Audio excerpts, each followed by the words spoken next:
So I promised you guys a little bit of how to grow the basil, and I've been pretty busy here lately, and so I apologize for not getting to this sooner. Been meaning to do this for quite a few weeks, but between taking care of the garden, working from home, building a new back patio deck, and prepping for a paint job, just haven't had time to do a lot of things. A lot of things are getting kind of brushed under the carpet here, so I apologize. But this year I'm growing two different kinds of basil, the lettuce leaf basil and the Genovese basil. And the reason why my basil isn't any bigger than this one here, this is the biggest ones I have, is because every single time somebody asks me for basil or seedlings of basil, I give them the biggest ones. So been giving away quite a bit of basil here, about half a dozen times. I did succession growing, so I grew some as far back as 2 months ago. And then somebody, a family member or a co-worker has asked me for basil, and then I ended up giving them away. And I tend to give away the largest of the basil that I have at that current time. And so every single time I had some fairly large basil that was ready to transplant back into these coolers, into the hydroponic homes, I ended up giving them away. So the basics about basil is they are a warm weather plant, and they go really fast in about 80 to 90 degree weather. Now we do have to be careful about the direct sunlight and how much hot weather it's getting, because if they start getting too tall and gets hit with too much direct sunlight that is too hot of a day, they do have a tendency to bolt a lot quicker. So stay on top of the bolting issue, and I'll talk about that a little bit more in detail a little bit later. Now, typically what will happen is most people will plant their seeds, basil seeds, about 2 weeks after the last spring frost.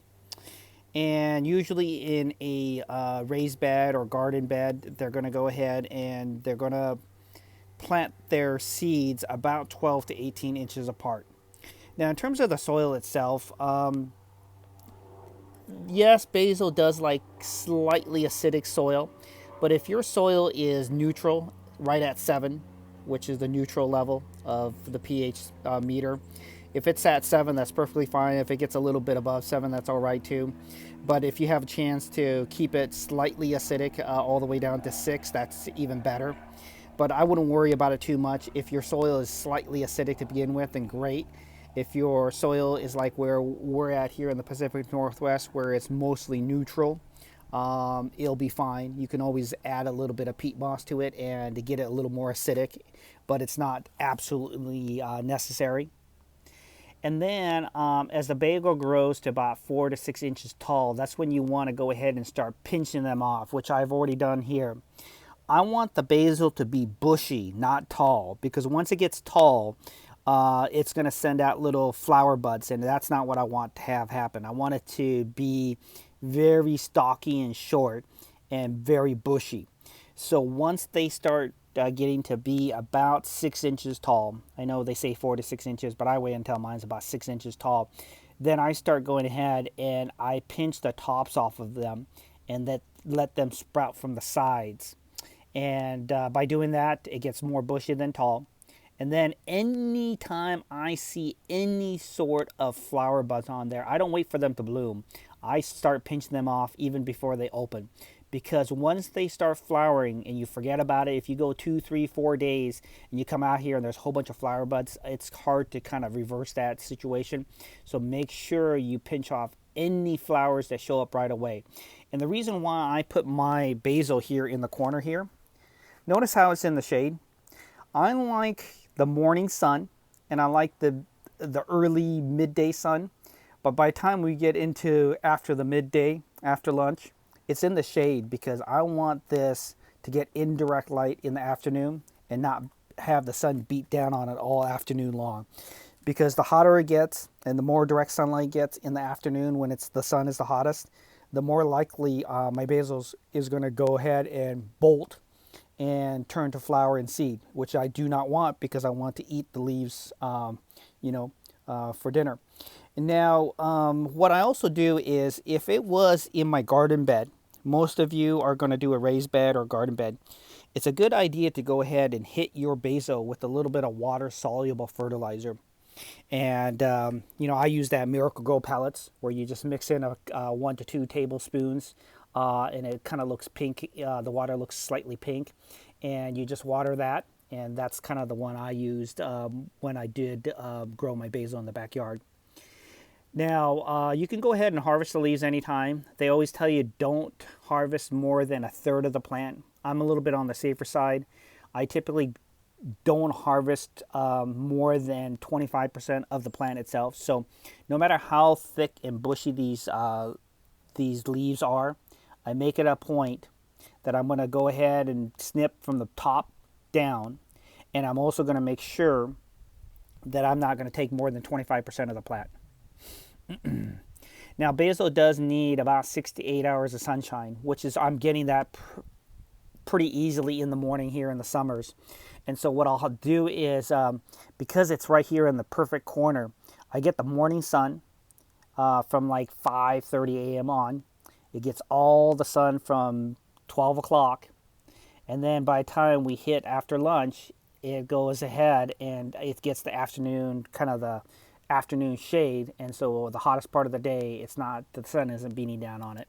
Now, if the sun beats on it and you're getting either wind or it's not super hot in the area, then it's perfectly fine. I tend to try to keep my basil out of the direct sunlight in the afternoon just because I don't want it to go bolt as much as possible. I'm okay with it growing a little bit slower because I got other things in the garden to deal with and I don't have time to be moving things around on really hot days. So I go ahead and I typically like having it grow here on the side of the house where I get the afternoon sun. Now, also another thing you're going to have to keep an eye on is basil can attract a lot of bugs. So that's why I have the little jewelry bags that I got from Amazon on here. Now, I get a lot of aphids and I get a lot of grasshoppers. And sometimes I'll come through here when there's no jewelry bags on here and I'll shake the leaves and all of a sudden I'll see bugs flying away. So that tells me I have a problem. And so I've gotten in the habit, because I want to eat these leaves for lettuce wraps, especially the lettuce leaf basil. I want to make sure to protect them from slugs, aphids, beetles, grasshoppers. And so I cover my lettuce leaf basil for the most part. Now, eventually, this basil is going to get so big that it won't be able to stay in the largest jewelry bags I have. And as you can see, as it's growing, it's kind of opening up these bags, so it's kind of not doing 100% closed. But at least most of the bugs that are flying on top over it are not going to land on top of it. So that's perfectly fine for now. Probably sometime in the next couple weeks, I'm going to take these jewelry bags off, and I'm just going to have to deal with it being the way it is. Now, I will hit it with neem oil at least 2 to 3 days before I eat the lettuce. Now, you can go ahead and spray a day before and then rinse it off by snipping the leaves the following day and eating that. I've read a lot of reports and talked to a lot of people. It's perfectly fine. I tend to try to give it a good 2-3 days minimum before I go ahead and eat any leaves that I've sprayed. Neem oil is all natural, but I still try not to eat anything that I've already sprayed with neem oil at least a good 3 days, more than 3 days out. And so that's something I just kind of do on a regular basis. Now, like I said before, basil likes a little bit of slightly acidic pH level on their soil. You don't want to overwater and make your soil soggy. Damp but not soggy, okay? And you also don't want it to dry out in the afternoon either, because the more it dries out, the more it's likely to bolt and turn to flowers and seeds. And that's one thing we're trying to avoid. So make it a point to water properly, not too soggy, and never bone dry, because then it will bolt. Now, if you're propagating, you always want to cut below the nodes and pull away any of the bottom leaves so only the stem is in the water. And you'll place that stem in a cup of water. And you kind of need either 50-50 sunshade, or you want to have it in an area where it gets full shade and indirect sunlight. And then you'll wait for it to start rooting, and then you can go ahead and plant it into your garden. And so that way you can basically propagate from your existing basil to make more basil plants. Now, like I said before, you want your basil to be bushy and not tall. And so you want to constantly harvest, which is basically what I'm going to do over here. It's starting to get to the point where now I'm going to have to open this up here this afternoon. I'm going to go ahead and take the tops off. And I'll take the tops off so that way it keeps on growing out instead of taller. Now, always pinch off the flowers immediately. I don't see any here, but I'm going to take a good look at it this afternoon. And then in summer, hot summer days, if you can go ahead and keep it in the shade by the garage, somewhere where it's getting indirect light on really, really hot days, I would recommend that because it will help keep your basil from bolting and going to seed, changing the kind of the flavor and the texture of the leaves, and then also it keep it from flowering. And so that's a little bit about basil. If you have further questions, just let me know. I'll be in touch again soon.